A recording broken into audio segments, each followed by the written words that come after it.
that all of our speakers have arrived. It's wonderful to welcome you to this roundtable on farming and food. I'm thrilled that you have all signed up and that you are so interested in this topic. Many of us have been engaged with food for many years in this space, and it's an area that connects all of our lives. It connects everybody to each other. It connects us to our environment. But it's seldom that we have the opportunity to meet the farmers who grow the food for us, who steward the land that keep us alive. And it's my privilege and honor to be hosting this session and to be welcoming these incredible farmers to our roundtable.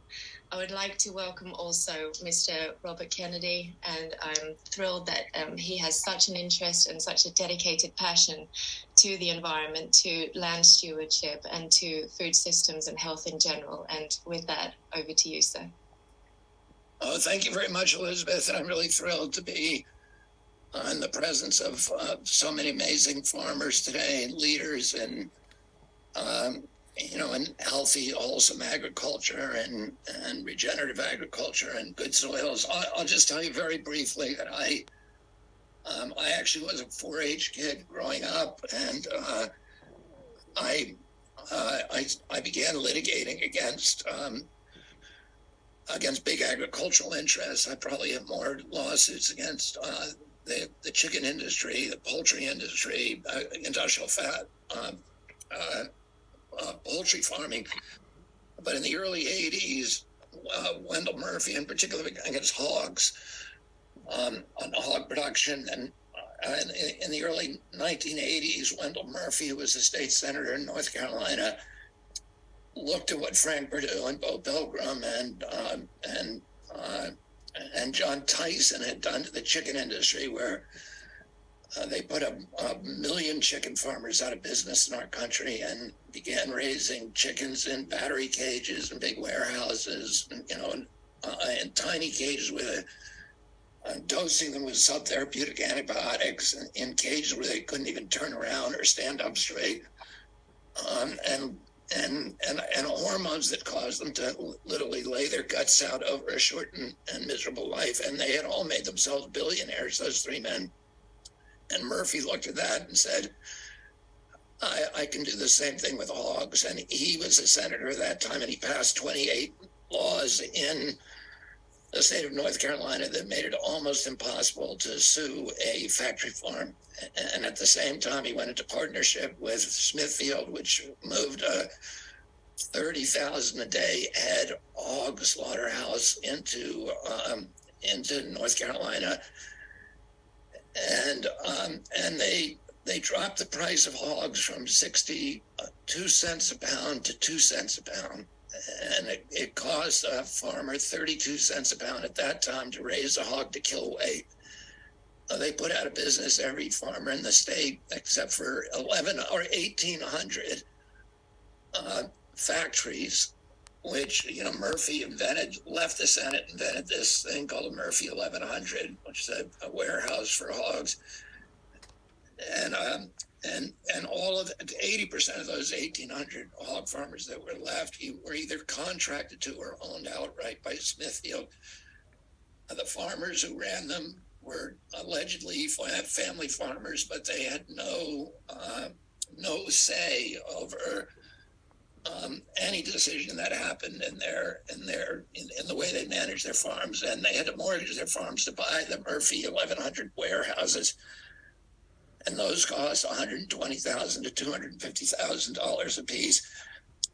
And they only got 5-year contracts from Smithfield, which allowed Smithfield to renegotiate in 5 years. And at this point, there's nothing else that can be done with that farm except for the hog.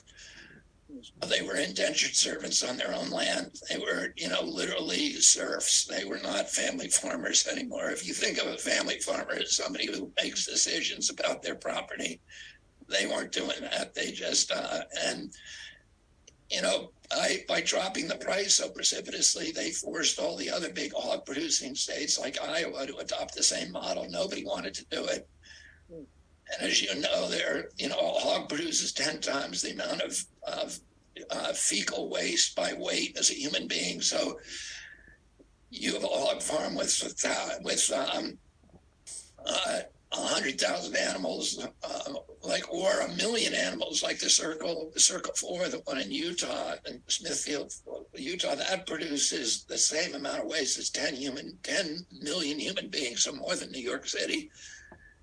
New York City has 14 sewage treatment plants to treat that waste, and each one of them cost a couple $2 billion.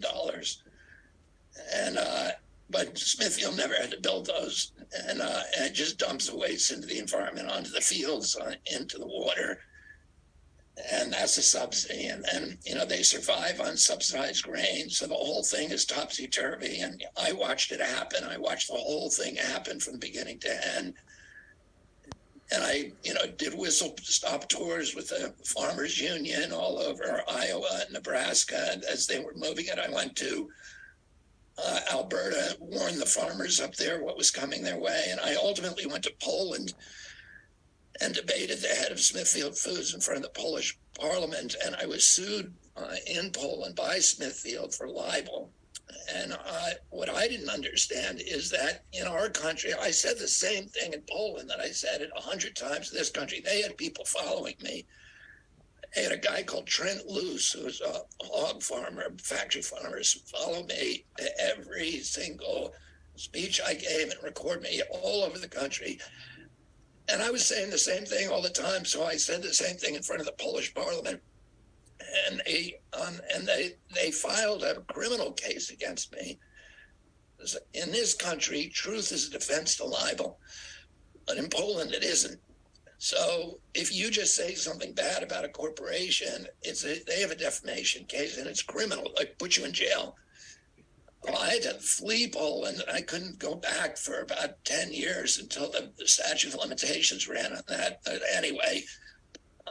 That's part of my tall tale with farmers. I'm so happy to be here at the other end of the spectrum with all of you who are actually, creating real food and healthy food and wholesome communities that all of us can be proud of. So I'll shut up and start listening. You're amazing. I remember, Mr. Kennedy, when we first met was in Congress at the screening of the documentary Pig Business. And we had an absolutely incredible panel there of farmers. And your stories are extraordinary, and your life experience. Thank you. I would like to welcome